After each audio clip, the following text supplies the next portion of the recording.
Good evening money persons, welcome to daily మనిషి number 685. ఎలా అయింది మీ అందరిది దివాళీ? ఐ హోప్ అందరూ బాగా ఎంజాయ్ చేశారనుకుంటా. ఈవెన్ మన టీం కూడా దివాళీ అయితే బాగా సెలబ్రేట్ చేసుకున్నారు. సో మళ్ళీ డైలీ మనిషి బ్యాక్ వచ్చాం కాబట్టి ఈరోజు డైలీ మనిషిలోని మార్కెట్లో ఉన్న ఇంపార్టెంట్ అప్డేట్స్తో పాటు రిజల్ట్స్ని క్విక్గా డిస్కస్ చేసేద్దాం. ముందుగా మార్కెట్ అప్డేట్ చూసినట్లయితే ఈరోజు సెషన్లో సెన్సెక్స్ 325 పాయింట్స్ కరెక్ట్ అయ్యి 64,933 పాయింట్స్కి క్లోజ్ అయినట్లయితే నిఫ్టీ 82 పాయింట్స్ కరెక్ట్ అయ్యి 19,443 పాయింట్స్కి క్లోజ్ అయింది. అండ్ ఈరోజు సెషన్లో both mid and small cap ఇండెక్సెస్లో అయితే ఫ్లాట్గా క్లోజ్ అయ్యాయి. అండ్ బ్యాంక్ నిఫ్టీ 0.24% కరెక్ట్ అయింది. నిన్న ముహూర్త ట్రేడింగ్ సందర్భంగా మన మార్కెట్లో పాజిటివ్ మూమెంటం కనపడినా ఈ రోజు ఫుల్ డే సెషన్లో మార్నింగ్ నుంచి కూడా మన మార్కెట్లో కొంత ప్రెషర్ని చూసాం. మైట్ బి దీనికి రీజన్ వీకెండ్లో యూఎస్ రిలేటెడ్గా ఒక నెగిటివ్ అప్డేట్ వచ్చింది. దాంతోనే మన మార్కెట్లో అయితే ప్రెషర్ కనపడి ఉండొచ్చు. లీడింగ్ రేటింగ్ ఏజెన్సీ అయినటువంటి మూడీస్ వాళ్ళు యూఎస్ యొక్క రేటింగ్ అయితే కట్ చేయలేదు, కానీ ఈ రేటింగ్ యొక్క అవుట్లుక్ ని మాత్రం స్టేబుల్ నుంచి నెగిటివ్ కి కట్ చేయడం జరిగింది. దీనికి వీళ్ళు చెప్తున్నటువంటి రీజన్ ఏంటంటే యూఎస్ యొక్క ఫిజికల్ స్ట్రెంగ్త్ అయితే చాలా రిస్క్ లో ఉన్నదని, అండ్ అంతేకాకుండా ప్రీవియస్ గా US government shut down related గా వేరియస్ కన్సర్న్స్ రైజ్ అయ్యాయి కదా. ఆ కన్సర్న్స్ ఏవైతే ఉన్నాయో మళ్ళీ మొదలవుతున్నాయి. వన్ మోర్ టైం మనం గవర్నమెంట్ షట్ డౌన్ చూసేటువంటి అవకాశం ఉన్నదని వీళ్ళు షేర్ చేస్తున్నారు. అండ్ అంతేకాకుండా కొత్తగా యుఎస్ హౌస్ స్పీకర్ గా ఎన్నికైనటువంటి మైక్ జాన్సన్ గారు రిపబ్లికన్ గవర్నమెంట్ యొక్క ఫండింగ్ ప్లాన్ అయితే ఈ సాటర్డే రిలీజ్ చేస్తారని, సో యుఎస్ లోని కంటిన్యూస్ గా ఇంట్రెస్ట్ రేట్ పెరగడం, ఈ ఎకానమీ వీక్ అవడం, ఇటువంటి వేరియస్ రిస్క్స్ తోని యుఎస్ యొక్క ఫిజికల్ స్ట్రెంగ్త్ అయితే బాగా రిస్క్ లో ఉన్నదని వీళ్ళు షేర్ చేస్తూ ఈ రేటింగ్ అవుట్లుక్ ని వీళ్ళు స్టేబుల్ నుంచి నెగిటివ్ కి కట్ చేయడం జరిగింది. ఇది యుఎస్ రిలేటెడ్ గా నెగిటివ్ కదా, కానీ మన మార్కెట్ మీద ప్రెషర్ ఎందుకు పడిందంటే US economy is a major economy. ఒకవేళ యుఎస్ ఎకానమీ కనుక రిస్క్ లో పడినట్లయితే దానివల్ల రిమైనింగ్ అన్ని కంట్రీస్ ఎకానమీస్ పైన కూడా ప్రెషర్ పడేటువంటి అవకాశం ఉంటుంది. కాబట్టి దీన్ని గ్లోబల్ మార్కెట్స్ అన్ని కూడా కొంచెం నెగిటివ్ గానే తీసుకుంటే ఆ రీజన్ తోనే ఈ రోజు మార్నింగ్ నుంచి మన మార్కెట్ లోని ప్రెషర్ చూసాం. కాకపోతే యుఎస్ గవర్నమెంట్ కి చెందినటువంటి కొంతమంది అఫీషియల్స్ మాట్లాడుతూ మూడీస్ ఏదైతే రేటింగ్ అవుట్లుక్ ని కట్ చేశారో అది కరెక్ట్ కాదని, యుఎస్ ఎకానమీ అయితే చాలా స్ట్రాంగ్ గా ఉన్నదని కామెంట్ చేయడం జరిగింది. బట్ ఏదైనా సరే మూడీస్ దగ్గర నుంచి ఇటువంటి అనౌన్స్మెంట్ వచ్చేసరికి ఈవెన్ ఈ వీడియో రికార్డ్ చేసే టైంకి ఈ రోజు డో ఫీచర్స్ కూడా స్లైట్ గా నెగిటివ్ లో ట్రేడ్ అవుతున్నాయి. మైట్ బి ఆ రీజన్ తోనే మన మార్కెట్ లో కూడా ఈ రోజు కొంత ప్రెషర్ కనపడి ఉండొచ్చు. అండ్ రేపు దివాళీ బలి ప్రతిపాద సందర్భంగా మన మార్కెట్స్ హాలిడే. నెక్స్ట్ ఈ రోజు సెషన్ లో క్యామ్ స్టాక్ 8% పైన పెరిగింది కదా. ఈవెన్ ఈ రోజే కాదు, నిన్న ముహూర్త ట్రేడింగ్ సెషన్ లో కూడా మనం క్యామ్ స్టాక్ లో పాజిటివ్ మూమెంటం చూసాం. అండ్ ఆ పాజిటివ్ మూమెంటం ఈ రోజు కూడా కంటిన్యూ అయింది. సో స్టాక్ ఇంతలా పెరగడానికి రీజన్ ఏంటి? ఈ క్యామ్స్ రిజల్ట్స్ అయితే మనకి 8th రోజునే వచ్చాయి. అండ్ రిజల్ట్స్ కూడా బాగానే ఉన్నాయి. కానీ రిజల్ట్స్ వచ్చినప్పటికన్నా కూడా ఇప్పుడు క్యామ్ స్టాక్ లో ఇంత పాజిటివ్ మూమెంటం కనపడడానికి రీజన్ ఏంటని చెక్ చేస్తే ఈ వీకెండ్ లోని బిఎస్సి వాళ్ళ రిజల్ట్స్ వచ్చాయి. ఈ బిఎస్సి వాళ్ళు రిలీజ్ చేసినటువంటి ప్రెజెంటేషన్ లోని ఒక ఇంట్రెస్టింగ్ డేటా కనపడుతున్నది. ఆ డేటాని మీకు ఇప్పుడు షేర్ చేస్తా. ప్రెజెంటేషన్ లో మీరు కొంచెం కిందకి వెళ్ళారనుకోండి, ఈ బిఎస్సి వాళ్ళది బిఎస్సి స్టార్ ఎంఎఫ్ అనేటువంటి మ్యూచువల్ ఫండ్ ప్లాట్ఫామ్ ఉన్నది కదా. ఆ ప్లాట్ఫామ్ రిలేటెడ్ గా అయితే వీళ్ళు డీటెయిల్స్ ని షేర్ చేయడం జరిగింది. మీరు ఒకసారి ఆ ప్లాట్ఫామ్ పెర్ఫార్మెన్స్ చూడండి. లాస్ట్ ఇయర్ ఫస్ట్ హాఫ్ తో కంపేర్ చేస్తే ఈ ఇయర్ ఫస్ట్ హాఫ్ లోని వీళ్ళ ఆర్డర్స్ లోని 51% గ్రోత్ డెలివర్ చేసినట్లయితే ఈ మ్యూచువల్ ఫండ్ రెవెన్యూలోని లాస్ట్ ఇయర్ ఫస్ట్ హాఫ్ తో కంపేర్ చేస్తే ఈ ఇయర్ ఫస్ట్ హాఫ్ కి 58% గ్రోత్ డెలివర్ చేయడం జరిగింది. బిఎస్సి వాళ్ళ మ్యూచువల్ ఫండ్ ఆర్డర్స్ పెరుగుతున్నాయి అండ్ అలాగే రెవెన్యూ కూడా పెరుగుతున్నది. ఇది బిఎస్సి వాళ్ళ రిలేటెడ్ గా పాజిటివ్. అండ్ బిఎస్సి వాళ్ళ రిలేటెడ్ గానే కాదు, ఈ మ్యూచువల్ ఫండ్ ఇండస్ట్రీలోని ఏ కంపెనీస్ అయితే వాళ్ళ సర్వీసెస్ ను ఆఫర్ చేస్తుంటారో ఆ కంపెనీస్ ఈ మ్యూచువల్ ఫండ్ ఆర్డర్స్ అండ్ అలాగే మ్యూచువల్ ఫండ్స్ నుంచి వచ్చేటువంటి రెవెన్యూ పెరుగుతుందంటే చాలా బెనిఫిట్ పొందబోతున్నట్లుగా మనం అర్థం చేసుకోవచ్చు. సో మైట్ బి ఈ రీజన్ తోనే నిన్న ముహూర్త ట్రేడింగ్ సందర్భంగా క్యామ్ స్టాక్ లో మనం పాజిటివ్ మూమెంటం చూసాం. అండ్ అలాగే ఈ రోజు సెషన్ లో కూడా ఆ పాజిటివ్ మూమెంటం కంటిన్యూ అయ్యి ఉంటుంది. ఫర్దర్ గా క్యామ్ స్టాక్ పెరగడానికి వేరే ఏమైనా రీజన్స్ ఉన్నాయని సెర్చ్ చేశాను. వేరే అదర్ రీజన్స్ అయితే ఏం కనపడలేదు. ఈ బిఎస్సి రిజల్ట్స్ గురించి చూస్తున్నప్పుడు వీళ్ళు షేర్ చేసినటువంటి ప్రెజెంటేషన్ లో ఇంట్రెస్టింగ్ డేటా ఏదైతే ఉందో దీని వల్ల ఈ రోజు క్యామ్ స్టాక్ అయితే ఇంతలా పెరిగి ఉండొచ్చు. ఈవెన్ బిఎస్సి వాళ్ళ ఓవరాల్ నెంబర్స్ కూడా బాగానే ఉన్నాయి. ఆ నెంబర్స్ ని మనం రిజల్ట్స్ కార్నర్ లో డిస్కస్ చేసుకుందాం. కాకపోతే సేమ్ ఇండస్ట్రీలోనే సర్వీసెస్ ఆఫర్ చేసేటువంటి కే ఫిన్టెక్ స్టాక్ లో అయితే ఈ రోజు పెద్దగా పాజిటివ్ మూమెంటం కనపడలేదు. Might be K fintech return ratios కన్నా కూడా క్యామ్స్ రిటర్న్ రేషియోస్ కొంచెం బెటర్ గా ఉన్నాయి కదా. ఆ రీజన్ తోనే క్యామ్ స్టాక్ అయితే అంతలా రియాక్ట్ అయి ఉండొచ్చు. డైలీ మార్కెట్ లో వచ్చేటువంటి ఇటువంటి ఇంపార్టెంట్ అప్డేట్స్ ని మీతో డీటెయిల్ గా షేర్ చేయడానికి మన మనీ పర్స్ టీమ్ ఏవైతే ఎఫర్ట్స్ పెడుతుందో ఆ ఎఫర్ట్స్ గనక మీకు హెల్ప్ఫుల్ అవుతున్నట్లయితే వీడియోని మర్చిపోకుండా లైక్ చేయడానికి ప్రయత్నించండి. Next India UK free trade agreement related గా మనం చాలా రోజుల నుంచి మాట్లాడుకుంటున్నాం కదా. ఈ ఫ్రీ ట్రేడ్ అగ్రిమెంట్ త్వరలోనే సైన్ అవ్వచ్చు అని కూడా అప్డేట్స్ వచ్చాయి. కాకపోతే ఈ ఫ్రీ ట్రేడ్ అగ్రిమెంట్ లో లో యూకే కొన్ని చేంజెస్ తేవాలని అడిగినట్లు, లైక్ ఎలక్ట్రిక్ వెహికల్స్ మన ఇండియాకి వాళ్ళు ఎక్స్పోర్ట్ చేస్తుంటారు కదా, వీటిపైన డ్యూటీ అది తగ్గించాలని అడిగినట్లుగా ఇలా వేరియస్ అప్డేట్స్ అయితే వస్తున్నాయి. సో ఇలాంటి వేరియస్ ఇష్యూస్ తోని ఈ ఫ్రీ ట్రేడ్ అగ్రిమెంట్ అయితే కొంత డిలే అవుతూ వస్తుంది. నో ఇప్పుడు మన ఎక్స్టర్నల్ అఫైర్స్ మినిస్టర్ అయినటువంటి జైశంకర్ గారు యూకేకి 5 day విజిట్ కి వెళ్లడం జరిగింది. ఈ 5 day విజిట్ లోని ఇండియా అండ్ యూకే మధ్యన ఈ ఫ్రీ ట్రేడ్ అగ్రిమెంట్ రిలేటెడ్ గా కావచ్చు, అండ్ అలాగే ఈ రెండు కంట్రీస్ మధ్యన టైఅప్స్ రిలేటెడ్ గా ఇలాంటి వేరియస్ డిస్కషన్స్ అన్ని జరగచ్చని, అండ్ అంతేకాకుండా నెక్స్ట్ ఫ్యూ మంత్స్ లోని యూకే ప్రైమ్ మినిస్టర్ అయినటువంటి రిషి సునక్ గారి ఇండియా విజిట్ అండ్ అలాగే ఈ ఫ్రీ ట్రేడ్ అగ్రిమెంట్ రిలేటెడ్ గా కూడా డిస్కషన్స్ జరిగేటువంటి అవకాశం ఉన్నదని చెప్పి షేర్ చేస్తున్నారు. అండ్ అలాగే నెక్స్ట్ ఇయర్ లోని మన కంట్రీలోని ఎలక్షన్స్ ఉన్నాయి కదా, ఈ ఎలక్షన్స్ లోపే ఈ ఫ్రీ ట్రేడ్ అగ్రిమెంట్ కూడా జరిగేటువంటి అవకాశం ఉన్నదని చెప్పి వీళ్ళు షేర్ చేయడం జరిగింది.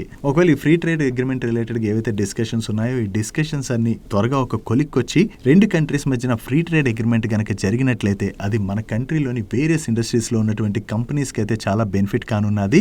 ఎస్పెషల్లీ టెక్స్టైల్ ఇండస్ట్రీలో ఉన్నటువంటి కంపెనీస్ కి అయితే ఇది బిగ్ బూస్టప్ అయితే ఇవ్వనున్నది. చూడాలి ఫ్రీ ట్రేడ్ అగ్రిమెంట్ ఎంత త్వరగా సైన్ అవుద్ది అన్నది. నెక్స్ట్ ఫ్యూ మంత్స్ లో అయితే రిషి సునక్ గారు మన ఇండియాకి వస్తారని చెప్పి అప్డేట్స్ అయితే వస్తున్నాయి. ఆయన వచ్చి అగ్రిమెంట్ కనుక సైన్ అయినట్లయితే అది మన ఇండస్ట్రీస్ కి చాలా బెనిఫిట్ కానున్నది.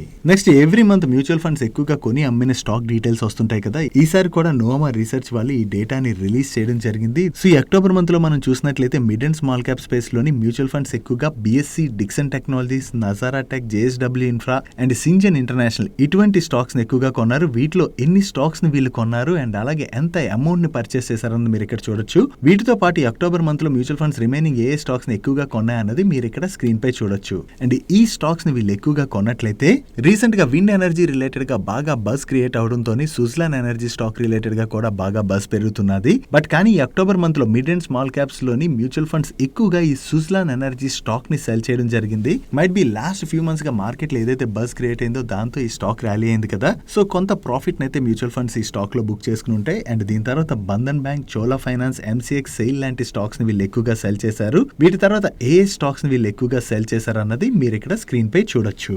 నెక్స్ట్ ఈ రోజు సెషన్ లో హిందుస్థాన్ కాపర్ స్టాక్ 7% పైన పెరిగింది కదా, దీనికి రీజన్ ఏంటంటే ఈ హిందుస్థాన్ కాపర్ వాళ్ళు జార్ఖండ్ లో ఉన్నటువంటి రకా కాపర్ మైన్స్ రిలేటెడ్ గా mine developer cum operator appointment related గా టెండర్స్ ని ఫ్లోట్ చేయడం జరిగింది. సో ఈ టెండర్స్ ని వీళ్ళు ఫ్లోట్ చేశారన్న అప్డేట్ రావడంతోనే ఈ రోజు సెషన్ లోని హిందుస్థాన్ కాపర్ స్టాక్ 7% పైనే పెరిగింది. నెక్స్ట్ ఈ రోజు సెషన్ లో రీసెంట్ IPO అయినటువంటి ప్రోటీన్ ఈ గవర్నమెంట్ టెక్నాలజీ స్టాక్ అయితే లిస్ట్ అయింది. ఈ రోజు సెషన్ లో BSE లో ఈ స్టాక్ 792 రూపీస్ కి లిస్ట్ అయింది. Against IPO price 792 rupees. అక్కడి నుంచి ఈ స్టాక్ మరికొంత పెరిగి చివరికి ఈ రోజు సెషన్ లో 883 రూపీస్ కి క్లోజ్ అయింది. డే 1 రోజున ఈ స్టాక్ IPO ఇన్వెస్టర్స్ కి 11.49% రిటర్న్స్ డెలివర్ చేసింది. నెక్స్ట్ లీడింగ్ రేటింగ్ ఏజెన్సీ అయినటువంటి ICRA లిమిటెడ్ వాళ్ళకి ICRA అనలిటిక్స్ లిమిటెడ్ అనేటువంటి ఒక సబ్సిడరీ కంపెనీ ఉన్నది. ఈ సబ్సిడరీ కంపెనీ ఏం చేస్తుందంటే వేరియస్ కంపెనీస్ కి నాలెడ్జబుల్ డేటా కన్సల్టింగ్ సర్వీసెస్ ను ఆఫర్ చేస్తూ ఉంటుంది. నౌ ఈ సబ్సిడరీ కంపెనీ వాళ్ళ బిజినెస్ ఎక్స్పాన్షన్ ప్లాన్ లో భాగంగా 15.4 crores ఇన్వెస్ట్ చేయడం ద్వారా బ్యాంక్స్ అండ్ NBFCs లాంటి ఫైనాన్షియల్ ఇన్స్టిట్యూషన్స్ కి డిజిటల్ ట్రాన్స్ఫర్మేషన్ సొల్యూషన్స్ ఆఫర్ చేసేటువంటి D2K టెక్నాలజీస్ అనేటువంటి కంపెనీలోని 60% స్టేక్ ని అక్వైర్ చేయడం జరిగింది. నో వీళ్ళ బిజినెస్ ఎక్స్పాన్షన్ ఏదైతే చేస్తున్నారో ఈ అక్విజిషన్ ద్వారా అది ICRA లిమిటెడ్ రిలేటెడ్ గా మనం పాజిటివ్ గా అర్థం చేసుకోవచ్చు. నో ఈ కంపెనీలో వీళ్ళు 60% స్టేక్ అంటే మెజారిటీ స్టేక్ ని అక్వైర్ చేస్తున్నారు కాబట్టి ఈ D2K టెక్నాలజీస్ కూడా ICRA లిమిటెడ్ యొక్క సబ్సిడరీ కంపెనీ కానున్నది. Next domestic and international API manufacturing services offer చేసేటువంటి న్యూలాండ్ ల్యాబొరేటరీస్ వాళ్ళ దగ్గర నుంచి కెపాసిటీ ఎక్స్పాన్షన్ రిలేటెడ్ గా ఒక అనౌన్స్మెంట్ వచ్చింది. వీళ్ళ బోర్డ్ వీకెండ్ లో మీట్ అయ్యి 128 crores ఇన్వెస్ట్ చేయడం ద్వారా హైదరాబాద్ జిన్నారంలో ఉన్నటువంటి వీళ్ళ మ్యానుఫ్యాక్చరింగ్ ప్లాంట్ కెపాసిటీని 127 KL కి పెంచడానికి అయితే అప్రూవ్ చేయడం జరిగింది. ఇలా కెపాసిటీస్ ఏవైతే బిల్డ్ అవుతాయో అది కంపెనీస్ రిలేటెడ్ గా మనం పాజిటివ్ గా అర్థం చేసుకోవచ్చు. ఈ కెపాసిటీ రిలేటెడ్ గా వీళ్ళు ఏదైతే ఇన్వెస్ట్మెంట్ చేయబోతున్నారో ఆ టోటల్ ఫండ్ ని డెట్ అండ్ ఇంటర్నల్ ఎక్యూరల్స్ రూపంలో అరేంజ్ చేయబోతున్నట్టుగా వీళ్ళ మేనేజ్మెంట్ అయితే చెప్తుంది. నెక్స్ట్ జూబిలెంట్ ఫార్మోవా వాళ్ళకి జూబిలెంట్ డ్రాక్సిమేజ్ అనేటువంటి ఒక సబ్సిడరీ కంపెనీ ఉన్నది. ఈ సబ్సిడరీ కంపెనీ ఏం చేస్తుందంటే క్యాన్సర్ ట్రీట్మెంట్ లో యూస్ చేసేటువంటి డ్రగ్స్ ఉంటాయి కదా, ఈ డ్రగ్స్ ని మ్యానుఫ్యాక్చర్ చేస్తూ ఉంటుంది. నో ఈ కంపెనీ గురించి మనం ఎందుకు మాట్లాడుకుంటున్నాం అంటే ఈ కంపెనీ యొక్క టెక్నేటియం అనేటువంటి ఇంజెక్షన్ కి USFDA దగ్గర నుంచి ఆండా అప్రూవల్ వచ్చింది. ఈ టెక్నేటియం అనేటువంటి ఇంజెక్షన్ ని క్యాన్సర్ ట్రీట్మెంట్ లో యూస్ చేస్తారు. ఈ డ్రగ్ ని బ్లడ్ లో ఉన్నటువంటి ఫారెన్ పార్టికల్స్ ని వేరు చేసేటువంటి ట్రీట్మెంట్ లో యూస్ చేస్తూ ఉంటారు. నెక్స్ట్ వేరియస్ ఇండస్ట్రీస్ లో యూస్ చేసేటువంటి బెల్ట్స్ మ్యానుఫ్యాక్చర్ చేసే పిక్స్ ట్రాన్స్మిషన్ వాళ్ళ నెంబర్స్ వచ్చాయి. వీళ్ళ నెంబర్స్ ఎలా ఉన్నాయి మనం ఇప్పుడు చూద్దాం. లాస్ట్ ఇయర్ సేమ్ క్వార్టర్ తో కంపేర్ చేసిన, ప్రీవియస్ క్వార్టర్ తో కంపేర్ చేసిన ఈ క్వార్టర్ లో వీళ్ళ ఆపరేటింగ్ రెవెన్యూలో మంచి గ్రోత్ డెలివర్ చేశారు. And last year same quarter లో వీళ్ళు 16 crores ప్రాఫిట్ జనరేట్ చేసినట్లయితే ప్రీవియస్ క్వార్టర్ లో 15.82 crores ప్రాఫిట్ జనరేట్ చేశారు. అండ్ ఈ క్వార్టర్ లోని వీళ్ళు 20.69 crores ప్రాఫిట్ జనరేట్ చేయడం జరిగింది. సో ఇయర్ ఆన్ ఇయర్ లో చూసిన, క్వార్టర్ ఆన్ క్వార్టర్ లో చూసిన వీళ్ళ ఆపరేటింగ్ రెవెన్యూలోను గ్రోత్ డెలివర్ చేశారు.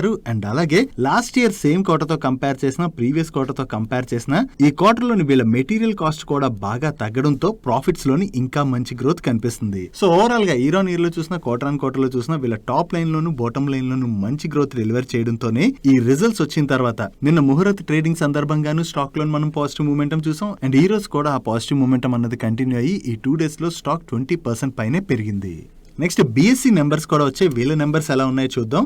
లాస్ట్ ఇయర్ సేమ్ క్వార్టర్ తో కంపేర్ చేసిన, ప్రీవియస్ క్వార్టర్ తో కంపేర్ చేసిన ఈ క్వార్టర్ లో వీళ్ళ ఆపరేటింగ్ రెవెన్యూలో మంచి గ్రోత్ డెలివర్ చేయడం జరిగింది. ఈ క్వార్టర్ లో వీళ్ళ transaction charges loan, treasury income on clearing and settlement funds loan, other security services revenues లో కూడా మంచి గ్రోత్ డెలివర్ చేయడం జరిగింది. అండ్ అలాగే service to corporate segment loan and other operating income లో కూడా ఈ క్వార్టర్ లో వీళ్ళు మంచి గ్రోత్ డెలివర్ చేశారు. దీంతోనే లాస్ట్ ఇయర్ సేమ్ క్వార్టర్ తో కంపేర్ చేసిన, ప్రీవియస్ క్వార్టర్ తో కంపేర్ చేసిన ఈ క్వార్టర్ ఆపరేటింగ్ రెవెన్యూలోని మనకి మంచి గ్రోత్ కనిపిస్తుంది. And even last year same quarter తో కంపేర్ చేసిన, ప్రీవియస్ క్వార్టర్ తో కంపేర్ చేసిన ఈ క్వార్టర్ లో వీళ్ళ ఆపరేటింగ్ ఎబిటాలో కూడా మంచి గ్రోత్ డెలివర్ చేశారు. ఈవెన్ ఆపరేటింగ్ ఎబిటా మార్జిన్స్ లో కూడా మనకి మంచి ఇంప్రూవ్మెంటే కనిపిస్తుంది. And last year same quarter లో వీళ్ళు 29 crores ప్రాఫిట్ జనరేట్ చేసినట్లయితే ప్రీవియస్ క్వార్టర్ లో 440 crores ప్రాఫిట్ జనరేట్ చేశారు. అండ్ ఈ క్వార్టర్ లోని 118 crores ప్రాఫిట్ జనరేట్ చేయడం జరిగింది. ఇక్కడ ఇయర్ ఆన్ ఇయర్ బేసిస్ లో వీళ్ళ నెట్ ప్రాఫిట్ లో మంచి గ్రోత్ కనిపిస్తున్నా, క్వార్టర్ ఆన్ క్వార్టర్ బేసిస్ లో డ్రాప్ కనిపిస్తుంది కదా. దానికి రీజన్ ఏంటంటే ప్రీవియస్ క్వార్టర్ లో వీళ్ళకి 367 crores one time exceptional gain add అయింది. ఈ one time exceptional gain add అవడం వల్లనే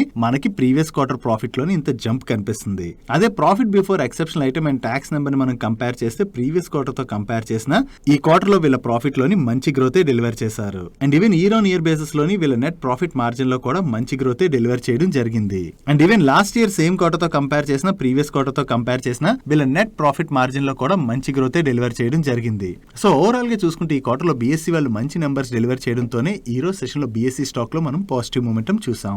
నెక్స్ట్ టాటా కెమికల్స్ వాళ్ళ నెంబర్స్ వచ్చే లాస్ట్ ఇయర్ సేమ్ క్వార్టర్ తో కంపేర్ చేసిన, ప్రీవియస్ క్వార్టర్ తో కంపేర్ చేసిన వీళ్ళ ఆపరేటింగ్ రెవెన్యూలో డ్రాప్ కనపడుతుంది. అండ్ అలాగే ఎబిటాలో కూడా డ్రాప్ కనిపిస్తుంది. And last year same quarter లో వీళ్ళు 685 crores ప్రాఫిట్ జనరేట్ చేసినట్లయితే ప్రీవియస్ క్వార్టర్ లో 578 crores ప్రాఫిట్ జనరేట్ చేశారు. అండ్ ఈ క్వార్టర్ కి వీళ్ళ ప్రాఫిట్ 495 crores కి తగ్గింది. Actually India and US markets లోనైతే వీళ్ళకి స్టేబుల్ డిమాండే కనపడుతుందని, కాకపోతే container glass and flat glass segments లోని డిమాండ్ అయితే తగ్గుతుంది. దానివల్ల ప్రైసింగ్ ప్రెషర్ కూడా వీళ్ళ మీద పెరిగిందని చెప్తున్నారు. And throughout current financial year inventory destocking ఇలాంటి వేరియస్ ఇష్యూస్ తోని ఓవరాల్ డిమాండ్ అయితే కొంచెం తగ్గచ్చు అని చెప్పి వీళ్ళు షేర్ చేయడం జరిగింది. సో ఓవరాల్ గా ఈ క్వార్టర్ లో టాటా కెమికల్స్ వాళ్ళ నెంబర్స్ కొంచెం వీక్ గా ఉండడంతోనే ఈ రోజు సెషన్ లో టాటా కెమికల్ స్టాక్ లో మనం ప్రెషర్ చూసాం. అండ్ కెమికల్ ఇండస్ట్రీలోని చైనీస్ డంపింగ్ గురించి మనం ప్రీవియస్ గా మల్టిపుల్ టైమ్స్ డిస్కస్ చేసుకున్నాం కదా. సో ఈ చైనీస్ డంపింగ్ ఒకటే మేజర్ ఇష్యూ కాదని, ఈవెన్ టర్కీ నుంచి కూడా సోడా యాష్ డంపింగ్ మన కంట్రీలో చాలా ఎక్కువగానే జరుగుతున్నది. దీంతోని మన కంట్రీలో సోడా యాష్ ఇంపోర్ట్స్ అయితే బాగా పెరిగిపోయినట్లుగా టాటా కెమికల్స్ వాళ్ళు కామెంట్ చేశారని చెప్పి CNBC యాంకర్ రిపోర్ట్ చేస్తున్నారు. సో ఒకవేళ ఈ డంపింగ్ చైనా నుంచి అండ్ టర్కీ నుంచి కనుక కంటిన్యూ అయినట్లయితే ఫర్దర్ గా కూడా వీళ్ళ పైన ప్రైసింగ్ ప్రెషర్ అనేది యాడ్ అయ్యేటువంటి అవకాశం ఉన్నది. దీంతోనే కమింగ్ క్వార్టర్స్ లో కూడా డిమాండ్ తగ్గచ్చు అని చెప్పి వీళ్ళ ప్రెజెంటేషన్ లో మైట్ బి వీళ్ళు అందుకే షేర్ చేసి ఉంటారు. నెక్స్ట్ ఐషర్ మోటార్స్ వాళ్ళ నెంబర్స్ వచ్చి లాస్ట్ ఇయర్ సేమ్ క్వార్టర్ తో కంపేర్ చేస్తే ఈ క్వార్టర్ లో వీళ్ళు ఆపరేటింగ్ రెవెన్యూలో గ్రోత్ డెలివర్ చేశారు. అండ్ ఎబిటాలో కూడా మంచి గ్రోత్ డెలివర్ చేయడం జరిగింది. అండ్ ప్యాట్ లో కూడా చాలా మంచి గ్రోత్ కనిపిస్తుంది. Even last year same quarter తో కంపేర్ చేస్తే ఈ క్వార్టర్ లో వీళ్ళ ఎబిటా మార్జిన్స్ లో కూడా ఇంప్రూవ్మెంట్ కనిపిస్తుంది. అండ్ ఈవెన్ ప్రీవియస్ క్వార్టర్ తో కంపేర్ చేసినా కూడా ఈ క్వార్టర్ లో వీళ్ళ ఆపరేటింగ్ రెవెన్యూలో గ్రోత్ కనిపిస్తుంది. అండ్ ప్రీవియస్ క్వార్టర్ లో వీళ్ళు 918 crores ప్రాఫిట్ జనరేట్ చేసినట్లయితే ఈ క్వార్టర్ లోని 1016 crores ప్రాఫిట్ జనరేట్ చేశారు. సో ఇయర్ ఆన్ ఇయర్ లో చూసినా, క్వార్టర్ ఆన్ క్వార్టర్ లో చూసినా వీళ్ళ టాప్ లైన్ లోను బాటమ్ లైన్ లోను మంచి గ్రోత్ డెలివర్ చేయడంతో ఈ రోజు సెషన్ లో మనం ఐషర్ మోటార్ స్టాక్ లో పాజిటివ్ మూమెంటం చూసాం. అండ్ ఈ క్వార్టర్ లో వీళ్ళు highest ever second quarter sales ని రికార్డ్ చేసినట్లుగా చెప్తున్నారు. ఈ క్వార్టర్ లో వీళ్ళు టోటల్ గా 19,551 యూనిట్స్ ని సేల్ చేయడం జరిగింది. ప్రీవియస్ గా 2019 క్వార్టర్ 2 లోని వీళ్ళు 18,696 యూనిట్స్ ని సేల్ చేశారు. ఇప్పుడు ఆ రికార్డ్ ని వీళ్ళు బ్రేక్ చేయడం జరిగింది. నెక్స్ట్ ఎల్ఐసి వాళ్ళ నెంబర్స్ వచ్చే లాస్ట్ ఇయర్ ఫస్ట్ హాఫ్ తో కంపేర్ చేస్తే ఇయర్ ఫస్ట్ హాఫ్ లో వీళ్ళ టోటల్ ఏపీఈ అంటే యాన్యులైజ్డ్ ప్రీమియం ఈక్వలెంట్ నెంబర్ లోని 10.31% డ్రాప్ కనిపిస్తుంది. ఈ యాన్యులైజ్డ్ ప్రీమియం ఈక్వలెంట్ అంటే వీళ్ళు ప్రీమియమ్స్ ని మంత్లీ, క్వార్టర్లీ, యాన్యువల్లీ ఇలా కలెక్ట్ చేస్తుంటారు కదా, ఇవన్నిటిని కలిపి ఈ ఏపీఈ నెంబర్ ని క్యాలిక్యులేట్ చేస్తారు. సో ఈ ఏపీఈ నెంబర్ లో అయితే లాస్ట్ ఇయర్ ఫస్ట్ హాఫ్ తో కంపేర్ చేస్తే ఈ ఇయర్ ఫస్ట్ హాఫ్ లోని మనకి డ్రాప్ కనిపిస్తుంది. And last year first half తో కంపేర్ చేస్తే ఈ ఇయర్ ఫస్ట్ హాఫ్ లో వీళ్ళ value of new business number లోను డ్రాప్ కనిపిస్తుంది. But value of new business margin మాత్రం ఫ్లాట్ గా ఉంది. అండ్ టోటల్ ప్రీమియం ఇన్కమ్ లోని 10.72% డ్రాప్ కనిపిస్తుంది. అండ్ ప్రీమియం ప్రకారం మార్కెట్ షేర్ లో కూడా 9.75% డ్రాప్ కనిపిస్తుంది. But individual new business premium loan, renewal premium లో మాత్రం గ్రోత్ డెలివర్ చేశారు. And coming to persistency ratio, వీళ్ళ 13th month and 37th month persistency రేషియోలో అయితే ఇంప్రూవ్మెంట్ కనిపిస్తుంది. కానీ 25th month, 49th month and 61st month persistency రేషియోలో మాత్రం డ్రాప్ కనిపిస్తుంది. ఓవరాల్ గా చూసుకుంటే ఎల్ఐసి వాళ్ళు ఈ క్వార్టర్ లో కొంచెం మిక్స్డ్ నెంబర్స్ డెలివర్ చేసినట్టుగా మనం అర్థం చేసుకోవచ్చు. నెక్స్ట్ సన్ టీవీ నెట్వర్క్ వాళ్ళ నెంబర్స్ వచ్చి లాస్ట్ ఇయర్ సేమ్ క్వార్టర్ తో కంపేర్ చేస్తే ఈ క్వార్టర్ లో వీళ్ళు ఆపరేటింగ్ రెవెన్యూలో మంచి గ్రోత్ డెలివర్ చేశారు. బట్ ప్రీవియస్ క్వార్టర్ తో కంపేర్ చేస్తే మాత్రం వీళ్ళు ఆపరేటింగ్ రెవెన్యూలో డ్రాప్ కనిపిస్తుంది. లాస్ట్ ఇయర్ సేమ్ క్వార్టర్ లో వీళ్ళు 407 crores ప్రాఫిట్ జనరేట్ చేసినట్లయితే ప్రీవియస్ క్వార్టర్ లో 592 crores ప్రాఫిట్ జనరేట్ చేయడం జరిగింది. అండ్ ఈ క్వార్టర్ లో వీళ్ళు 464 crores ప్రాఫిట్ జనరేట్ చేశారు. So year on year basis లో వీళ్ళ నెంబర్స్ లో గ్రోత్ డెలివర్ చేసిన క్వార్టర్ ఆన్ క్వార్టర్ బేసిస్ లో వీళ్ళ నెంబర్స్ లో డ్రాప్ కనపడుతుంది కదా. బట్ మార్కెట్ ఎక్స్పెక్ట్ చేసిన దానికన్నా కూడా ఈ క్వార్టర్ లో వీళ్ళు బెటర్ నెంబర్స్ ని పోస్ట్ చేయడంతో ఈ రోజు సెషన్ లో సన్ టీవీ నెట్వర్క్ స్టాక్ లో మనం పాజిటివ్ మూమెంటం చూసాం. అండ్ ఈ రిజల్ట్స్ తో పాటు సన్ టీవీ వాళ్ళ బోర్డ్ ₹5 per share డివిడెండ్ ని రికమెండ్ చేసింది. That's it for today's daily మనిషి గైస్. ఈ రోజు డైలీ మనిషిలో మేము షేర్ చేసిన ఇన్ఫర్మేషన్ మీకు నచ్చినట్లయితే వీడియోని లైక్ చేయండి. అండ్ ఈ video me friends and family members helpful అవుతుంటే ఈ వీడియోని వాళ్ళకి షేర్ చేయండి. అండ్ మీరు ఇదే ఫస్ట్ టైం మన మనీ పర్ ఛానల్ కి వచ్చి ఛానల్ ఇంకా సబ్స్క్రైబ్ చేయాలన్నట్లయితే ఇక్కడ ఉన్న ఛానల్ లోగో మీద క్లిక్ చేసి ఛానల్ సబ్స్క్రైబ్ చేస్తూ పక్కన ఉన్న బెల్ ఐకాన్ లో ఆల్ నోటిఫికేషన్స్ యాక్టివేట్ చేసుకోండి. నేను చంద్రశేఖర్ పత్రి మరొక ఇంట్రెస్టింగ్ వీడియోతో కలుద్దాం. Good night.